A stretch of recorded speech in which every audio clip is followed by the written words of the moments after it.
হায় আল্লাহ, আমার খালি মনে হয় আমি যদি কোনোদিন কোনো মন্ত্রণালয় বা কোনো দেশ পরিচালনার দায়িত্ব পেতাম, আমি জানি না আমি চেঞ্জ হবো নাকি ভবিষ্যতে, বা যদি কোনো পেতাম, জীবন দিয়ে কাজ করতাম খালি মানুষের হৃদয় জয় করার জন্য। মানুষের হৃদয় জয় করা মানে আল্লাহর হৃদয় জয় করা। আসসালামু আলাইকুম।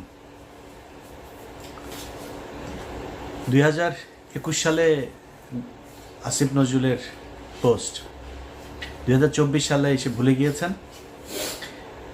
একদিন আগে জানিয়ে দিয়েছেন মিডিয়ার হত্যাকাণ্ড নিয়ে কোনো কমিশন হচ্ছে না।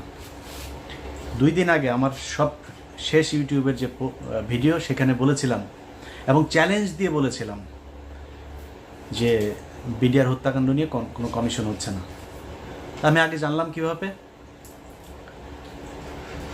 যারা জানিয়েছে তারাই জানিয়েছে যে সামনে অবস্থা খুব ভয়াবহ।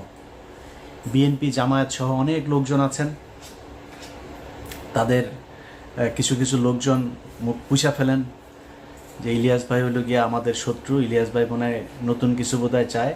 আমরা নতুন কিছু চাই না, আমরা এই দেশে নির্বাচিত সরকারই চাই। কিন্তু এই সরকারের কাছে আমাদের কিছু চাওয়া ছিল, সেই চাওয়াগুলো পূরণ যে হবে না সেটা কবে জানলাম? বিডিআর হত্যাকাণ্ড নিয়ে যেসব জওয়ানরা জেলখানায় আছে, আমি কল্পনাও করি নাই যে 5 তারিখের পরে প্রথম শুনানি যেটা হইল সেখানে তাদেরকে ছাড়বে না। কিন্তু ছাড়া হয় নাই। কেন ছাড়া হয় নাই? এটা আমাকে প্রচণ্ড রকমের অবাক করেছে। তারপর থেকে কিন্তু আমি এই আসিফ নজরুলদের করা শুরু করেছে। কারণ কি, খবর তো আছে যে বিডিআরের এই যে জওয়ান, এই বিডিআর জওয়ানদেরকে তারা ছাড়বে না। কারণ এদের কাছে অনেক তথ্য আছে, যেই তথ্য তারা বের করতে চায় না। 5 তারিখ থেকে আজ পর্যন্ত এর মাঝখানে 2 জন জওয়ানকে মারা হয়েছে। সামনে 9 তারিখে একটা শুনানি আছে, জামিন শুনানি, 4 নম্বর শুনানি 5 তারিখের পরে।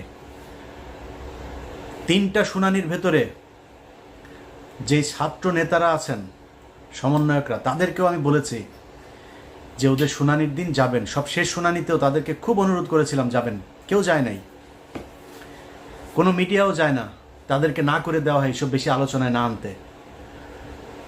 9 তারিখে আরেকটা আছে। আমি প্রথম যেদিন দেখলাম যে এরা কেউ যায় না, সব শেষ তাদেরকে অনুরোধ করলাম, হাসনাত সহ সবাইকে অনুরোধ করলাম যে ভাই একটু যায়েন, ওদের এটার ব্যাপারে, ওরা এখানে পরিবারগুলো থাকবে। সেই পরিবারগুলো দেশের বিভিন্ন জায়গা থেকে আসলো, কেউ গেল না। জামিন হয় না, একটার পর 3টা শুনানি গেল, 4 নম্বর শুনানি। বিডিআর হত্যাকাণ্ডের বিচার যদি হয় তাহলে এই দেশে অনেক কিছু পরিষ্কার হয়ে যাবে। এই কারণে বিডিআর হত্যাকাণ্ড নিয়ে তারা বিচার করবে না। আপনাদের মনে আছে বিএনপির পিন্টু ভাইকে জেলখানায় স্বাভাবিক মৃত্যু হয় নাই, তাকে মেরে ফেলা হয়েছে। কারণ পিন্টু ভাইকে যদি বাঁচিয়ে রাখতো তাহলে পিলখানা হত্যাকাণ্ড নিয়ে অনেক ঘটনা বের হয়ে যেত, এই কারণে তাকে মারা হয়েছে। এখন এই যে বিডিআরের যারা সৈনিক আছে, আমার কাছে কেউ কিছু বলে না, কিন্তু আমার ধারণা, ধরেন সব শেষ এখানে যেই এই শুনানির পরের যে মাঝখানের যে সময়টা, এই সময়ের ভেতরে তারা একটা পরিকল্পনা করতে পারে। যেহেতু এটা নিয়ে অনেক আলোচনা হচ্ছে, আমরা এখান থেকে কয়েকজন সৈনিক ছাড়বো, সবাইকে ছাড়বে না। কান কেটে ফেলে দেব যদি সৈনিকদের সবাইকে ছাড়ে। আরেকটা চ্যালেঞ্জ নিলাম, যান, ভিডিও রেখে দিলাম, তো এই ভিডিওটা রেখে দেন। 9 তারিখ, জানুয়ারি 9 তারিখের পরে, তারপরে এটা নিয়ে আপনারা চ্যালেঞ্জ আমার এটা গ্রহণ করবেন। তো এদেরকে ছাড়া হবে না। প্রথম ঘটনার পর থেকে বুঝলাম যে না, আমরা তো আসলে বিজয় উদযাপন করলাম, এত নাচাগানা করলাম, এই সরকার তো আসলে আমাদের সরকার না। এদের ভেতরে ডক্টর মোহাম্মদ ইউনূসকে সামনে রেখে সব ভেজাল চিটা সব এটার ভেতরে ঢুকিয়ে দেওয়া হয়েছে। ইন্ডিয়ান পুরো সেকেন্ড লেয়ারের যা আছে সব এই জায়গায় বসানো। ডক্টর মোহাম্মদ ইউনূস চাইলেও কিছু করতে পারে না। এখন ডক্টর মোহাম্মদ ইউনূসের সামনে রাস্তা একটাই আছে, উনি যে কোনো দিন শুনবেন যে উনি চলে গিয়েছে দেশ থেকে। এরপরে কি হবে? পুরো সেট আপ সাজিয়েছে আসিফ নজরুল, মাহফুজা আনাম, মতিউর রহমান। সব জায়গায় বিএনপির কিছু লোকজন আছেন, তাদের খুব মনে হয় আমার নিয়ে মনে হয় খুব কষ্ট কিছু, আমি ঢালাওভাবে বিএনপি জামাতকে নিয়ে ঢালাওভাবে কথা বলার মতো স্পর্ধা আমি দেখাইতে পারবো না। এই দলের মানুষ আমাকে প্রচণ্ড ভালোবাসেন, আমাকে প্রচণ্ড শ্রদ্ধা করেন, তাদের নিজেদের মানুষ মনে করেন। তারা ধান খেতে ঘুমিয়েছেন, তাদের অনেক মানুষ হত্যার শিকার হয়েছে। এই সব শেষ আন্দোলনেও 95% মানুষ জামাত এবং এই বিএনপির লোকজন মারা গিয়েছেন, শহীদ হয়েছেন যারা। অতএব আমরা এদের ব্যাপারে কথা বলতে গেলে রেসপেক্ট করে কথা বলতে হবে, আমার ব্যাপারে কথা বলতে গেলেও একটু রেসপেক্ট দেখায় কথা বলতে হবে। আমাকে বলা হয়েছে যে জামাতের একটা গতকালকে একটা প্রতিবাদ জানিয়েছে আমার একটা বক্তব্যে। সে বক্তব্য হচ্ছে, আমি বলেছি জামাতের যে নায়েবে আমির আছেন ওই যে তাহের সাহেব, এই তাহের হচ্ছে রয়্যাল লোক। এটা বলার পরে তারা বিবৃতি প্রতিবাদ জানিয়েছে আমার এই বক্তব্যের। আমি এটাকে খুব পজিটিভলি নিয়েছি, কারণ জামাত একটা সংগঠন, তাদের সাংগঠনিক একটা পদক্ষেপ থাকবে, এটা কোনো ব্যাপার না। আমি ওনাদের ওই ফেসবুক পেজেও জামাত ইসলামের যে পেজ আছে সেখানে গিয়ে জামাতের লোকজনেরও বক্তব্য দেখেছি, কমেন্ট দেখেছি, আমার কাছে খারাপ লাগে নাই। ওনারা মানে খুবই বন্ধুসুলভ আচরণ করেছেন। তবে জামাতের কাছে আমার অনুরোধ থাকবে, যে অভিযোগটা আমি শুনেছি এটা তো আমার নিজের বানানো না, এটা আপনাদের ভেতর থেকে আমাকে জানিয়েছে। তার বাড়িতে নইমুল ইসলাম খান, তার বাড়িতে ছিল নাইমুল ইসলাম খান, তার বাড়িতে ছিল, এবং আবু তাহের সাহেব তাকে পালাতে সহযোগিতা করেছেন। এই ছাড়াও জামাতের আরও অনেকজনের ব্যাপারে এই বিষয় আছে। শামা ওবায়েদ বিএনপির সব তথ্য ভারতে পাচার করে। শামা ওবায়েদের সাথে এখনও শেখ হাসিনার কথা হয়। বিএনপিকে বলে রাখলাম, আপনারাও সাবধান থাকবেন। আমি যদি নাকি কোনো কথা বলি, ওই কথা বিএনপি বা জামায়াতের ক্ষতি করার জন্য না। জামাত ইসলাম যেটা করেছে, বিবৃতি দিয়েছে, কোনো সমস্যা নেই। আমি আমার কথা বলেছি, আমার এটা রেসপেক্ট রেখে বলছি, এটা নিয়ে তদন্ত করবেন। যদি আসলেই কোনো কিছু পাওয়া না যায়, আমি তাহের ভাইয়ের কাছে আবার ক্ষমা চেয়ে নেব। তো এই যে বিএনপি জামায়াতের লোকজন, ওনারা কিছু কিছু লোকজন যে মনে করেন যে আসিফ নজরুল হচ্ছে তাদের লোক, তাদেরকে বলবো তারেক রহমানের বক্তব্য শোনেন। তারেক রহমান আপনার মনে হয় এমনিতেই বলে যে সামনে নির্বাচনটা কঠিন নির্বাচন? এমনিতেই বলেন যে আপনারা মনে করবেন না যে আমরা ক্ষমতায় চলে এসেছে?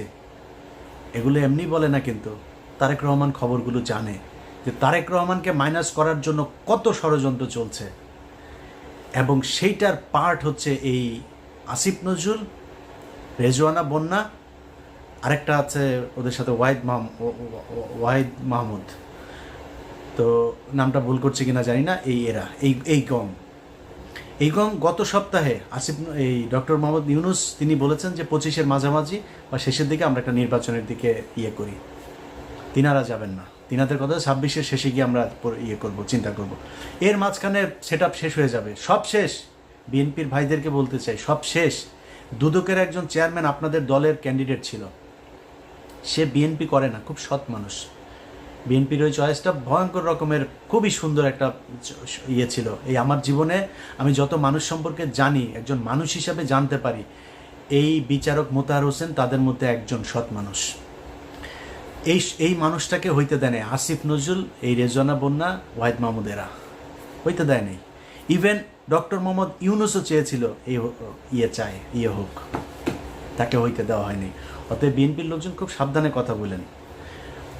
আমাদের মির্জা আব্বাস ভাই বলল যে করবে। বিদেশে কিছু লোকজন বসা খায়া দেয়া কাম পায় না, ইউটিউবে কথাবার্তা বলে। মির্জা আব্বাস ভাই এই কথাটার জন্য কোনো এক জায়গায় সরি বলে দিয়েন। তার একদিন আগে সম্ভবত পিনাকিদা তার ব্যাপারে একটু কথা বলছিল, এই জন্য তিনি এটা বলে ফেলেন। 6 মাস হয় নাই ভাই এখনো। 6 মাস আগে আপনাদের পক্ষে কথা বলার মতো আমরা ছাড়া কেউ ছিল না। আবার পরের 6 মাস পরে না আবার সেরকম পরিস্থিতি আসে কিনা, ইউ নেভার নো। সো খুব সাবধানে একটু কথা বলতে হবে। হ্যাঁ, আমরা আপনাদেরকে যদি কোনো কথা বলে থাকি তাহলে সেটা মনে রাখবেন, আপনাদের ভালোর জন্যই বলছি। এত মুখ পুষে ফেলা উচিত না। সো তারেক রহমান যে কথাগুলো বলছে, ভেতরে কি হচ্ছে, ঈদের পরেই এই সরকারের বিরুদ্ধে জামাত এবং বিএনপিকে মিলেমিশে আন্দোলনে নামতে হয় কিনা একটু অপেক্ষা করেন। এই যে শাহেদ আলম এখন এত কথাবার্তা বলছে না, শাহেদ আলম কিন্তু এমনিতে আমার বিরুদ্ধে লাগেন। শাহেদ আলম জানে না ওর জীবনেও কি 2 নাম্বারই করেছে। ও যে বিয়েটা করেছে, এই বিয়েটা একটা থানার ভেতরে বিয়ে হয়েছে। আশুলিয়াতে 2 জন এই গাড়ির ভেতরে করছিল, ওইখান থেকে পাবলিক ধরে আপনার একটু টানা হেঁচড়া করলো, এরপরে পুলিশ আসলো, এসে তারপর ধরে নিয়ে গেল, পাবিগুলো ওর বিয়ে করাইতে হবে। এবং ওই একই সময় তার আরেকজনের সাথে সম্পর্ক ছিল, তার সাথে তার বিয়ে হওয়ার কথা, বিয়ের কথাবার্তাও চলছিল পারিবারিকভাবে। এই মেয়ে যখন ওই মেয়ে যখন শুনে টুনে তারপরে আসার পরে এই মূল্য বললো যে আমাকে বিয়ে করতে হবে। এই পাবলিক পুলিশ মিলে এর সাথে বিয়ে দিয়ে দিয়েছে। চ্যালেঞ্জ করেন, ওরা চ্যালেঞ্জ করেন, আমি থানার নাম টাম সব কিছু বলে দেবো, ওই ওসিরে খোঁজার চেষ্টা করতেছি। এই হচ্ছে শাহেদ আলম। আরও অনেক কিছু আছে, কিন্তু ও আমার সাথে কেন লাগলো জানেন? বিশাল বড় স্বার্থগত একটা দ্বন্দ্ব এই জায়গায়। কি দ্বন্দ্ব? শাহেদ আলমের আসিফ নজরুলকে দিয়ে যে ধান্দাবাজি সে করছে, এই ধান্দাবাজি তো সে বিএনপি আসলে করতে পারবে না। কারণ এ তো সে ভিডিও তো আমাদের কাছে আছে যে তারেক রহমান লন্ডনে থাকে, সেটা নিয়ে সে জানে না। তারেক রহমান কে সে চিনেই না। তো আমরা জানি একজন যিনি চেয়ারপারসন তিনি জেলে আছেন, ভারপ্রাপ্ত যিনি চেয়ারপারসন, কিংবা উনি কি মহাসচিব নাকি লন্ডনে যিনি আছেন? না, উনি এখন ভারপ্রাপ্ত চেয়ারপারসন। শাহেদ আলম চেষ্টা করছে এই সরকারকে যতদিন রাখা যায় এবং আসিফ নজরুলকে যতদিন রাখা যায়। আসিফ নজরুলের এই দেশে গিয়ে এবার ধান্দাবাজি করে আসছে কিছু, এখনো চলতেছে, এখানে বসেই তদবির বাণিজ্য চলছে। আসিফ নজরুল না থাকলে এটা করে দিবে কে? এই কারণে এখানে তো কোটি কোটি, ভাই শত শত কোটি টাকার খেলা। তো এখানে একটারে মানে করে জামিন করাই দিতে পারলেই তো শত কোটি টাকা দেওয়ার লোকজনও আছে, তার চেয়ে 1000 কোটি টাকা দেওয়ার লোকও আছে। এখন জেলখানায় যারা আছে এদের মধ্যে এরকম নাম ধরে আপনাদের বলতে পারবো কয়েকজন আছে, এদের 1000 কোটি টাকা দিয়েও যদি জামিন করে দেয় তারা করতে রাজি। আমার কাছেই অফার আছে। তো এই বিষয়গুলো কিন্তু এখানে হচ্ছে, যেই কারণে শাহেদ আলম এখন আমাকে নিয়ে ন্যাকেট হয়ে তারপরে নেমেছে। শাহেদ আলম, আমি তোমার আগেও বলেছি, এখনও বলছি, তুমি বাবা এই যে বিরিয়ানির দোকানে 1000 টাকা করে নিছো, তুমি এত বড় একজন লোক, আমি উবার চালাই, এটা নিয়ে তোমার এত কষ্ট, তোমার মতো এত হাই লেভেলের একজন লোক, তুমি বিরিয়ানির দোকানে যা 1000 টাকা নিলা, এটা কেমন ধরনের হয় শাহেদ আলম? তুমি এখন এই লোকের আবার আইনা ভিডিও বানায় তুমি ছাড়ছো। ওই লোকটা আমার ওইখানে বক্তব্য দিয়ে দিয়েছে, তুমি তার এলাকার লোক, বউ নিয়ে আসছিলা, খাইতে পাইতা না, সাহায্য করেছে। এবং সেই সাহায্যটা কোত্থেকে করেছে? সাংবাদিকদের যেই ভিক্ষা দেয় না খলিল ভাই এখানে অনেক সাংবাদিকরা ভিক্ষা দেয়, ওই ভিক্ষার ফুল রেকর্ড শুনবা। সো বেশি পাকনামি করতে যায় না, নিজের নিচে পরিষ্কার না করে তারপরে কথা বলে লাভ না। আমার নিয়ে খেলবা, আমার নিয়ে খেলতে আসো। আমি ইলিয়াস, আমার নিয়ে বহু খেলাধুলা হয়েছে, বুঝো নাই? এখানে যখন আসছি না, পুলিশ আসছে বাসায়, আমার নিয়ে এখানকার দূতাবাস থেকে শুরু করে আওয়ামী লীগের সবাই মিলে লাগছিল আমার নামে। এমন কোনো মানে ইসলামী টেরোরিস্ট থেকে শুরু করে সব খালি 2-3টা কথা বলে আমার নিয়ে পুলিশের কি ছিল, ইনভেস্টিগেশন ছিল। আমার বাসায় আসছে আন্ডার কভার, এসে তারপরে জিজ্ঞেস করেছে আমি এই রিলিজিয়নে বিশ্বাস করি কিনা। আমি ওদের উত্তর দিচ্ছি একদম, আমি বলছি I strongly believe in god. আমি নামাজ পড়ি কিনা, কোন মসজিদে যাই, কত অফেন যাই মসজিদে, কোন মসজিদে যাই, এই কোশ্চেন। আরও কি এগুলি বানানো টানানোর এগুলির কথা বলা হয়েছে, আমি নাকি কি বানাই টানা, এগুলি অভিযোগ করছে। তো অফিসাররা আমি শেষ পর্যন্ত যা বললাম, অফিসার আমার ইউটিউব চ্যানেলটা একটু দেখলো যে তুমি এরকম মেয়েদের নিয়ে নাকি তুমি বাজে কথা বলছো, এই সেই। তখন আমি বললাম হ্যাঁ, এই সাংবাদিক মেয়েরা আমার নিয়ে উল্টাপাল্টা কথা বলছে। কে সে? বলছে এই যে একটা বেসরকারি টেলিভিশনের সাংবাদিক বাংলাদেশে, তারা আমার নিয়ে ক্রিটিসাইজ করে, আই ক্রিটিসাইজ দেম ব্যাক, এগুলি বলছি, সবই তারা জানাই দিচ্ছে। জানার পরে ওকে সে আমার কার্ড দিছে, কার্ড দিয়ে বললো যে কল মি, আমি 24/7 অ্যাভেলেবেল, তোমার যখন ইচ্ছা কল দিও। এরকম আরও অনেক তদন্ত হয়েছে ইলিয়াসের নিয়ে। আমার গ্রিন কার্ড পাওয়ার কথা আরও অন্তত 5 বছর আগে, সেই গ্রিন কার্ড মানে আমার কেসে অ্যাপ্রুভ হয়েছে আজ থেকে 1.5 মাস আগে। সো গ্রিন কার্ড আরও কয়দিন লাগবে জানি না, কিন্তু এই গ্রিন কার্ড পাইতে পারতাম বহু আগে। যখন এখানে 2016 সালে আসছে না, সেই 16 সালে শাহেদ আলম তুমি যেরকম 2 নাম্বারই ভণ্ডামি করে এখানে কাগজ নিছো না, ইলিয়াস চাইলে 16 সালে ওই ভণ্ডামি করতে পারতো। আমারে গণজাগরণ মঞ্চের বানাইতে বলছে আমার লয়ার, যে আপনি গণজাগরণ মঞ্চে, তখন 2016 সাল, সবাই এটা দিয়ে কাগজ বানাচ্ছিল, যে অ্যাপ্লাই করছিল তাকেই কাগজ দিয়ে দিচ্ছিল। আমি আর এটারে করি নাই। কেন করি না জানিস? কারণ ওইখানে যায়া লিখতে হইতো, আমার লয়ার আমার বলতেছিল যে খালি তোমার নাম চেঞ্জ করে দিলে হবে, একই ঘটনা সবাই দিয়ে দিচ্ছি, কেস হয়ে যাচ্ছে। যে বাংলাদেশের ফান্ডামেন্টালিস্ট যারা আছে তারা মানুষের ধরে জবাই করছে, ওই যে অভিজিৎ হত্যাকাণ্ড হইলো তখন এরা জবাই করছে, তারপরে গণজাগরণ মঞ্চে এরকম ইসলামিক যে ফান্ডামেন্টালিস্ট আছে যে তারা এখানে এটার একটা টেরোরিস্ট একটা অর্গানাইজেশন হিসাবে কাজ করছে, এরকম কথাবার্তা। আমি চিন্তা করলাম যে আল্লাহ যদি আমাকে আমেরিকার কাগজ লিখে রাখেন বা আমাকে ভালো রাখেন, সেটা আমেরিকায় থাকলে হবে, বাংলাদেশে থাকলে হবে, যেখানে আল্লাহ মনে করেন ওইখানে। কিন্তু আমি এগুলি বলে আমি কোর্টে যাব, আমি ইমিগ্রেশন অফিসারের কাছে যাব, সে আমার এই লেখাটা পুরো পড়বে, পড়ে দেখবে যে আরে মুসলমানরা এত খারাপ। আমি ওই রাস্তায় শাহেদ আলম যাইনি। কি বলতে চাচ্ছি সেটা তুমি খুব ভালো করে বুঝতে পারছো। অতএব ওই কাগজ আমি নেই। আর এরপরে এখানে এই যে উবার চালায় খাইটাই এগুলি বলে পাবলিকরে কি বলদ বানানো যাবে? তোর বাসায় মহিলা মানুষ যেই কটা আছে সব কটা প্রেগনেন্ট হয়ে যাওয়ার কথা, যেই গালি পোলাপান তোরে দিচ্ছে, আমার এই গালি দিলে জীবনে কোনো দিন ইউটিউবের সামনে আসতাম না। মানুষের সামনে যায় বলিস তুই এলি বিশাল জমিদারের নাতি, 1000 টাকা নিয়ে খলিল বিরিয়ানির থেকে খাওয়া লাগে, তুই এত বড় এক ডেভেলপার, তুই ওয়েব ডেভেলপ করিস, তুই প্রমোটার, তুই এখানে প্রমোশনের কাজ করে তারপরে 1000 টাকা তোরে সাংবাদিকদের খয়রাতির থেকে তোরে দেয়। মানুষের বুঝতে সমস্যা আছে, তুই ভিডিও দিলেই হবে, খলিল বাইরে হাতে পায়ে ধরে আরেক ভিডিও বার করলেই হবে। শাহেদ আলম সহ যারা যারা এখন কিনা এদেরকে ক্ষমতায় রাখার জন্য চেষ্টা করছে, এটা তাদের স্বার্থের কারণে, দেশের কারণে। শাহেদ আলম এই সে মানুষের কাছে বলে বেড়ায় তার নাকি দেশের বিশাল আকারে অবদান। এ হলো সেই ব্যক্তি 2018 সালে আওয়ামী লীগের কাছ থেকে টাকা পয়সা খেয়ে সব বিভ্রান্তিমূলক কথাবার্তা বলতো, মনে আছে? ইসকনের কাছ থেকে টাকা নিয়ে তারপরে সে এখানে বাড়ি কিনেছে 2টা। ও এখন বলে ওর বউ বলে ইঞ্জিনিয়ার, ওর বউ ইঞ্জিনিয়ার কাজ করে কি এখানে রিসেপশনিস্ট। এত বড় একটা ইঞ্জিনিয়ারকে যা রিসেপশনে বসায় রাখা হয়েছে, ওর বউয়ের টাকা দিয়ে নাকি সব এখানে 2 বাড়ি গাড়ি টাড়ি সব করেছে। আমি ওপেন ডিক্লেয়ার দিয়ে গেলাম, চ্যালেঞ্জ করে গেলাম, শাহেদ আলম তোর সাথে যে কোনো ফোরামে তোর চ্যানেলে আমি বসতে চাই।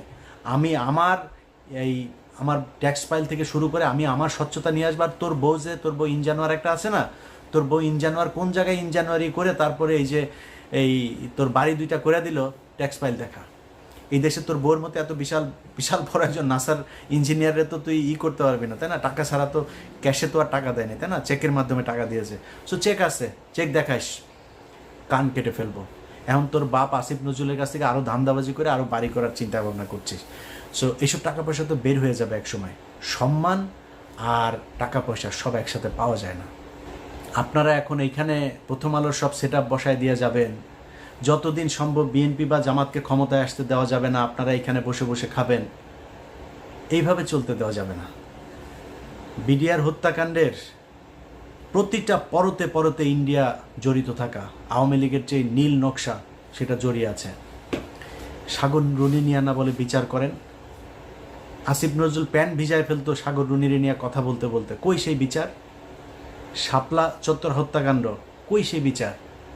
যারা গুমের শিকার তারা কই? আপনাদের সময় ডিজিটাল সিকিউরিটি অ্যাক্ট এখন পর্যন্ত 5 মাস বাতিল করা যায় না, সময় পান না, সিনেমা দেখতে জানাবেন না। শামা ওবায়দরে নিয়ে হলের ভিতরে অন্ধকারে যায় বসেন, তো আমরা বুঝি না এগুলি কিছু। আপনারা সিনেমা দেখতে যাওয়ার সময় পান, ডিজিটাল সিকিউরিটি অ্যাক্ট বাতিল করার সময় পান না। এখন পর্যন্ত হাজার হাজার বিএনপি জামাতের লোকজন জেলখানায় বন্দী। গত সপ্তাহে ডান্ডা বেরি পরিয়ে জামাত শিবিরের সাবেক সভাপতিকে রাজশাহী কোর্টে তোলা হয়েছে। আমার এই ফেসবুকে সে ছবি দিয়েছে, ভিডিও দিয়ে রেখেছি। কেন এখনো পর্যন্ত সেটার ব্যাপারে ব্যবস্থা নেওয়া যায় নাই? কিসের জন্য? আরও কত বছর সময় চান? এমনি বসে বসে লুটপাট করবেন। আমার এই নেতা ফোন করে, ওই নেতা ফোন করে, ইলিয়াস ভাই এরা তো আমাদেরই লোক, এদের সাথে এরকম করলে তৃতীয় পক্ষ ঢুকবে। আর ভাই এরা আপনার লোক হইতে পারে, আমার লোক না। আমি তো আপনার দলের কেউ না, আমি তো বিএনপি জামাতের লোক না। বিএনপি জামাতের টাকা নিয়ে আমি কি আমার সংসার চালাই নাকি? আমি আপনার টাকায় কথা বলবো? আমার যে সমস্যা, আমার সমস্যা ইন্ডিয়ায়। অথবা আমার ওইটা না পাইলে তো আমি মনে করবো না এই দেশ স্বাধীন হয়েছে। ওনাদের কথা হইল বিপি নূর, ইলিয়াস ভাই দেখেন এখানে তো অনেক কিছু করা যায় নাই। আসিফ নজরুল পর্যন্ত সে আমার ফোন করে ওই একই গান, ইলিয়াস কি অবস্থা ভাই, আপনি তো বলছেন ওখানে বসে বসে, এখানে তো অনেক সমস্যা ভাই, অনেক চাপ। আপনারা এত চাপ নিয়ে কাজ করতে বলছে কে আসিফ নজরুল? বিপি নূরও একই, আরও কয়েকজন রাজনীতিবিদ একই আলাপ। এদের অনেক চাপ, কাজ করতে পারে না। এত চাপ, মানুষ তো জীবন দিয়েছে এই দেশে, আবার নামবে দরকার হইলে। আপনি বলেন কি করা লাগবে, বলেন, তারা আসবে, আবারও রাস্তায় নামবে, আবারও জীবন দিবে। কোথা থেকে চাপটা আসে, কারা চাপ দেয় বলে দেন।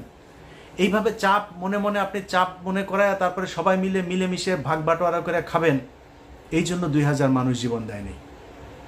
অতএব যারা মনে করেন যে আসিফ নজরুল্লাহ তাদের তৃতীয় পক্ষ, সারা অন্য কিছু, আসিফ নজরুল রায় তৃতীয় পক্ষ, তারাই আপনাদেরকে বিএনপি এবং জামায়াতকে মাইনাস করার জন্য আপনারা মনে করছেন বিএনপির কিছু লোকজনের এই সুবিধা, কি সুবিধা দিয়েছে, গরুর হাট, মাঠ আর ঘাট, এগুলো আপনারা এখন দখল করে খাচ্ছেন, তাই না?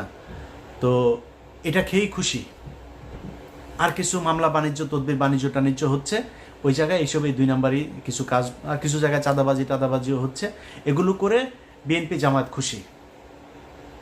কিন্তু এইটা চিন্তা করেন নাই যে আপনাদেরকে দিয়ে এগুলো করিয়ে তারপরে তারা সারা দেশে বোঝানোর চেষ্টা করছে বিএনপি বিশাল চাঁদাবাজ একটা দল, জামাত ইসলাম বিশাল চাঁদাবাজ একটা দল, এরা হচ্ছে গিয়ে এই আওয়ামী লীগের লোকজনকে তারা দিচ্ছে।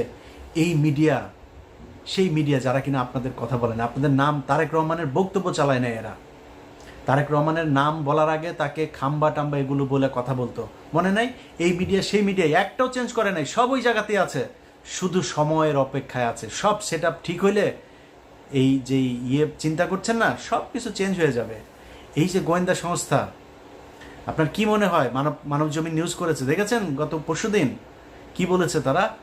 যে ভারতের পররাষ্ট্র সচিব বাংলাদেশে এসে 1 ঘন্টার কোনো হিসাব ছিল না, এই 1 ঘন্টা তিনি কোথায় ছিলেন? সে 1 ঘন্টা মানব জমিন বলেছে সে সেনাপ্রধানের সাথে ছিল।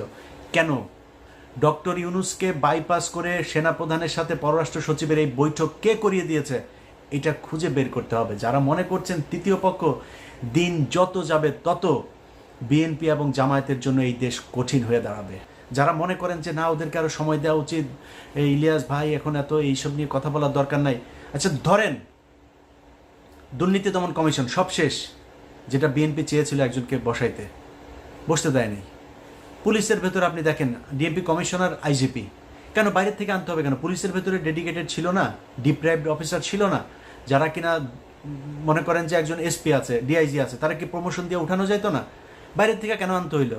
যারা কিনা প্রথম আলোতে কলাম লিখত, কেন এছাড়া কেউ ছিল না? বিষয়টা খুব পরিষ্কারভাবে সাদা চোখে দেখতে হবে যে আসিফ নজরুল হঠাৎ করে 3 তারিখে বিশাল আকারে রাস্তায় নেমে একদম ছাত্রদের সাথে হাতে হাত দিয়ে তারপর রাস্তায় নেমে গেল, এই ফারুকি টারুকি এরা হঠাৎ করে রাস্তায় চলে আসলো, কোনো কিছুই এমনিতে হয় নাই। এগুলোর সবগুলোর পেছনে কারণ আছে। এরা কেন এসেছে, কেন এদের সাথে মিলেছে, কিভাবে এরা সরকারে চলে আসলো, কিভাবে উপদেষ্টা হয়ে যাচ্ছে, এগুলো সব হিসেব মেলাইতে হবে। সো বিএনপির যেসব নেতারা আপনার ওই সময় মতো গিয়ে তারপরে আপনাদের সামনে বলবে যে হায় হায় কী করলো, ইলিয়াস আগে যা বলেছিল সেটাই তো ঠিক হইলো, তাদের কিন্তু সমস্যা হবে না। সমস্যা হবে কার জানেন? সমস্যা হবে খালেদা জিয়ার, সমস্যা হবে তারেক রহমানের, সমস্যা হবে আপনারা যারা ধান খেতে কিছুদিন আগে ঘুমাইতেন তাদের।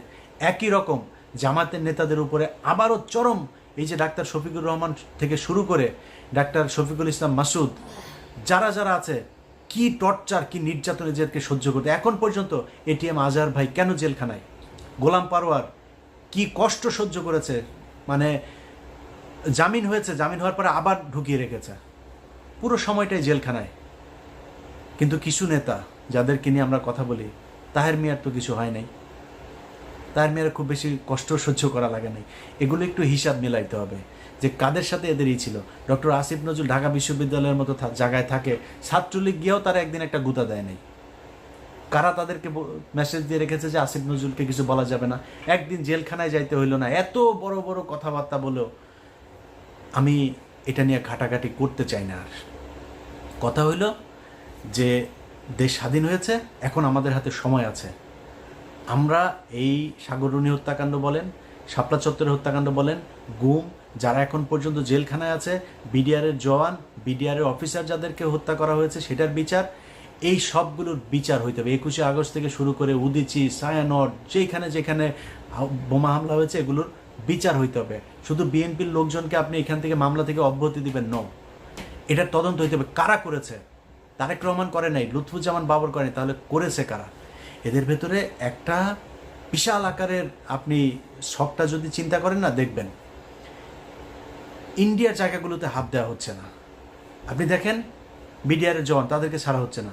লুৎফুজ্জামান বাবর, গিয়াসউদ্দিন আল মামুনকে কিন্তু ছেড়ে দেওয়া হয়েছে, লুৎফুজ্জামান বাবরকে ছাড়া হচ্ছে না। ডিজিএফআইয়ের আপনার সাবেক যেই কর্মকর্তা রেজ্জাকুল হায়দারকে ছাড়া হচ্ছে না, কিন্তু আব্দুর রহিম ওনাকে কিন্তু মেরে ফেলা হয়েছে। এইভাবে যারা যারা এখন পর্যন্ত এদের বিপক্ষে, যাদেরকে দিয়ে ইন্ডিয়ার এইসব জিনিস সব বের হয়ে যাবে, তাদেরকে দেখবেন আস্তে আস্তে মেরে ফেলা হচ্ছে। রাস্তাঘাটেও দেখবেন এখন অনেক দুর্ঘটনায় মানুষ মারা যাচ্ছে।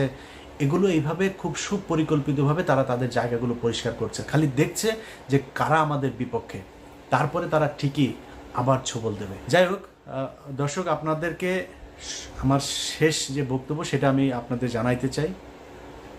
নিজেকে আসলেই মাঝে মধ্যে খুব অসহায় মনে হয়, যে মনে হচ্ছে কিনা আমরাই কি করছি কিনা, আমরাই কি ভুল পথে হাঁটছি কিনা, এটা নিয়েও না চিন্তা করি। তো চিন্তা করে পাই না আসলে, মানে এত মানুষ, এত বিশাল একটা দেশ, ভাই এত বড় একটা ঘটনার পরে কারো কি ইচ্ছা করে না যে না, দেশটা আসলে একটু ভালো কিছু হোক? সব মনে হচ্ছে তারা ক্ষমতায় এসছে, কিছু টাকা পয়সা লুটপাট করবে, সেই আওয়ামী লীগের মতো একইভাবে চলবে দেশ। এই দেশের জন্য কি করলেন রে ভাই? জিনিসপত্রের দাম থেকে শুরু করে কোনো জায়গার কার্যকর কোনো পদক্ষেপ নাই, তারা সিনেমা দেখতে যায়। এইভাবে দেশই করার জন্য এতগুলি মানুষ মারা গেল। তো আপনাদের কাছে অনুরোধ, ভাই এগুলি দেখলে খারাপ লাগে, যদি এইসব ছাড়া দিয়ে যদি চুপ থাকতে পারতাম তাহলে অনেক ভালো থাকতাম। সবাই ভালো থাকেন, আল্লাহ হাফেজ।